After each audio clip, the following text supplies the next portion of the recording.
মিয়াৰ বুট 100 বছৰ 200 বছৰ নালাগে কিয় লগা হ'ল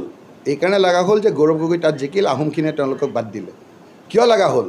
মৰাণ মটকসকলৰ সমষ্টি এটা কাটি দিলে আমাৰ ডিলিমিটেশ্যনৰ যোগেদি সেইকাৰণে লগা হ'ল কিয় লগা হ'ল আমাৰ এই চুতীয়া সম্প্ৰদায়ৰ লোকসকলে ভাবিছিল আমাৰ এটা চিট ৰিজাৰ্ভ আছে সেইটো ডিলিমিটেশ্যনৰ যোগেদি নাইকিয়া কৰি দিলে সেই মানুহখিনিৰ সেইকাৰণে তেওঁ এতিয়া সেই মানুহখিনি নাই কিয় লগা হ'ল টি গাৰ্ডেনৰ মানুহখিনিয়ে ভাবিছে যে আগতে আমাৰ 16-17জন MLA আছিল আজিকালি আমাৰ উপযুক্ত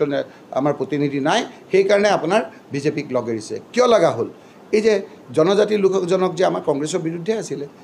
অতৰাই পেলাই যে বিভিন্ন ধৰণৰ যে আপোনাৰ কৰি পেলাই যে তেওঁ মুখ্যমন্ত্ৰী হ'ল ভিতৰি জনজাতি মানুহসকলৰ খুব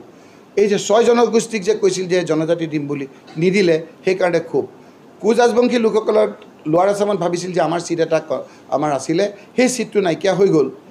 সেইটো তেওঁলোকৰ কোচ ৰাজবংশী লোকসকলৰ খুব আপোনাৰ বৰাকত 15টা চিট আছিল ভাষী সংখ্যালঘু লোকসকলৰ 13টা কৰি দিলে যেতিয়া দেখিলে যে আগৰখিনি নাই আগৰ ফুটা দি গোটেইখিনি গ'ল এতিয়া সেই মিয়াৰ ভূত নালাগেতো আকৌ আপোনাৰ আহিছে মানুহে কিন্তু বুজি পাইছে নগাঁৱত দেখিলে নগাঁৱত প্ৰদ্যুৎ বৰদলৈক টিপি এনেকুৱা দিছে সেইটো চাফা হৈ আছে চোৱাই নাই কোনো নিৰ্বাচনত চাব আপোনালোকে